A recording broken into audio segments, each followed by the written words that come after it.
Our Wayward Republic, a Diagnosis. In this auspicious year of our Lord, 1776, as the flames of liberty kindle across these colonies and the quill of independence scratches upon parchment, I, a humble observer of human follies, ever conscious of my own modest faculties, take up my pen to contemplate the maladies that beset our world.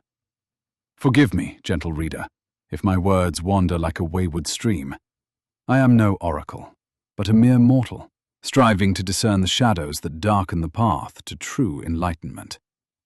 Yet, in this era of nascent republics, it behooves us to recognize that the world's woes stem not from isolated tyrannies, but from an insidious sabotage and weaponization of all things noble.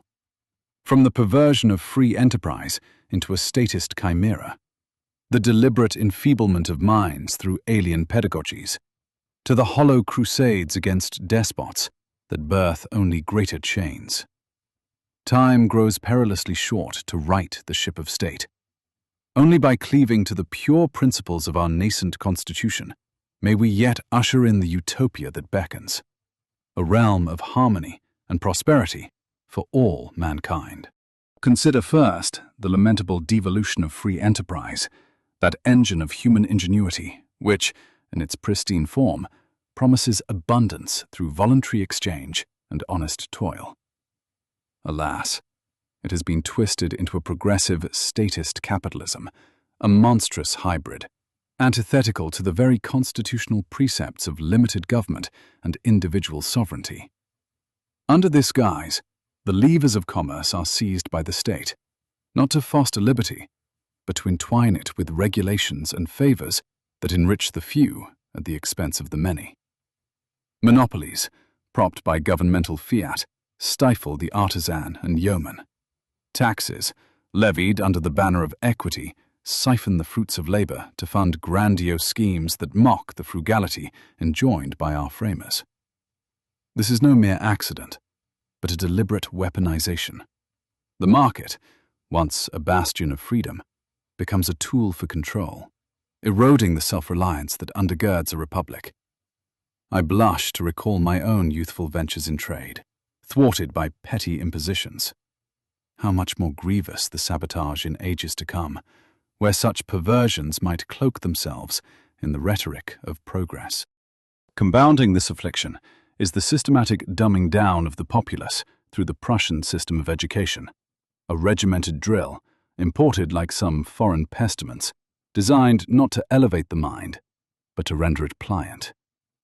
In this method, children are herded like cattle into uniform pens, their natural curiosity quelled by rote obedience and hierarchical indoctrination. The aim? To forge subjects fit for servitude, not citizens equipped for self-governance. Critical faculties wither, independent thought yields to conformity. The soul's spark dims under the weight of prescribed curricula that prioritize compliance over wisdom. Thus, weaponized, education becomes a saboteur of liberty, ensuring that the people, once vigilant guardians of their rights, grow unfit to wield the reins of power. Witness the fruits: a multitude dulled to tyranny's encroachments, content with bread and circuses while their patrimony slips away. In our colonial schools, we yet teach the classics and the scriptures to nurture virtue.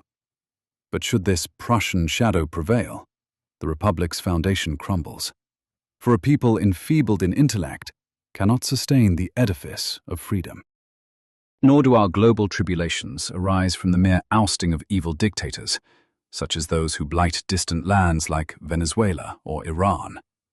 Nay, the deeper rot lies in the corrupt nation-building that ensues.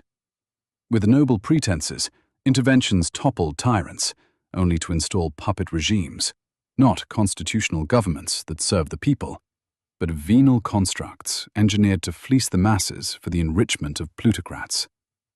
These shadow rulers, ensconced in opulent halls, divert resources to foreign coffers, perpetuating poverty under the veil of aid. Resources are weaponized as instruments of extraction, alliances as chains of dependency. The people's aspirations for self-rule are sabotaged, replaced by a facade of democracy that masks oligarchic greed. In this, we see the ultimate perversion. The sword of liberation becomes a tool of subjugation, ensuring that no true republic emerges to challenge the global order of exploitation.